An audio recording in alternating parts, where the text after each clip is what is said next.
Assalamualaikum warahmatullahi wabarakatuh. Kami dari kelompok 7 ingin memaparkan materi yang berjudul Sejarah Kerajaan Cirebon.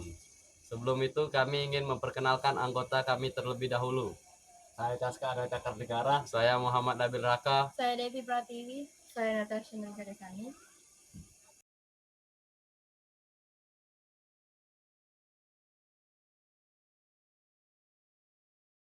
Kesultanan Cirebon adalah salah satu kesultanan Islam yang berdiri sejak abad ke-15 Masehi di Jawa Barat.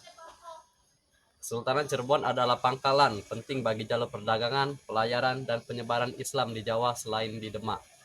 Sultan sempat mengalami masa kejayaan di masa kepemimpinan Fathahillah sebelum akhirnya terpecah pada tahun 1677. Kanjeng Susunahan Jati Purba Paneta Panatagama Aulia Allah Kutubib zaman Khalifatur Rasulullah. Pertumbuhan dan perkembangan yang pesat pada Kesultanan Cirebon dimulailah oleh Syarif Hidayatullah atau Sunan Gunung Jati. Sunan Gunung Jati kemudian diyakini sebagai pendiri dinasti raja-raja Kesultanan Cirebon dan Kesultanan Banten serta penyebaran agama Islam di Jawa Barat seperti Majalengka. Politik. Sumber-sumber setempat menganggap pendiri Cirebon adalah Walang Sungsang, namun orang yang berhasil meningkatkan statusnya menjadi sebuah kesultanan dari Syarif Hidayatullah yang oleh Babat Cirebon dikatakan identitas dengan Sunan Gunung Jati.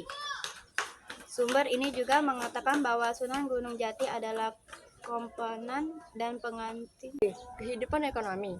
Setelah perjanjian 7 Januari pada tahun 1581 antara Kerajaan Cirebon dan VOC, Keraton Cirebon semakin jauh dari kehidupan kelautan dan perdagangan karena VOC memegang hak monopoli atas beberapa jenis komoditas, perdagangan dan pelabuhan. Kehidupan sosial. Cirebon berasal dari kata Careban yang artinya campuran. Diperkirakan masyarakat Cirebon merupakan campuran dari kelompok perdagangan, pribumi, dan keluarga-keluarga Cina yang telah menganut agama Islam. Menurut sumber berita, tertua Tantang Cirebon, satu rombongan keluarga Cina telah mendarat dan menetap di Resik. G. Peninggalan Kerajaan Cirebon. Adapun beberapa peninggalan Kerajaan Cirebon untuk mengenali Sultanan ini di masa Islam. 1. Peninggalan berupa keraton. Sultan Cirebon meninggalkan beberapa keraton yang antara lain Keraton Kasepuhan yang kini terletak di Kecamatan Lumbu Wungku, Lemah Wungku, Kota Madia Cirebon, dan adapun Keraton Kanoman yang terletak di Kecamatan Lemah Wungku, Kota Cirebon. 2. Peninggalan berupa masjid. Selain mewarisi peninggalan sejarah berupa keraton, Kerajaan Cirebon juga meninggalkan beberapa bangunan masjid. 1. Masjid Sang Cipta Rasa adalah masjid yang dibangun Wali Songo pada tahun 1498 di kompleks Keraton Kasepuhan. 2. Masjid Jami Pakuncen berada di Tenggal Arum, Kabupaten Tegal, Jawa Tengah. Masjid ini didirikan oleh Sultan Amungkrat I sebagai tempat penting untuk keperluan syiar Islam di tanah Cirebon pada masa itu. 3. Peninggalan berupa benda pusaka.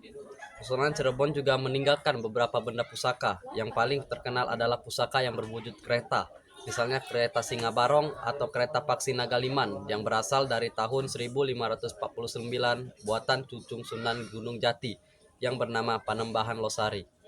Sekian paparan materi Kerajaan Cirebon dari kami. Mohon maaf jika ada kesalahan kata. Kami akhiri. Wassalamualaikum warahmatullahi wabarakatuh.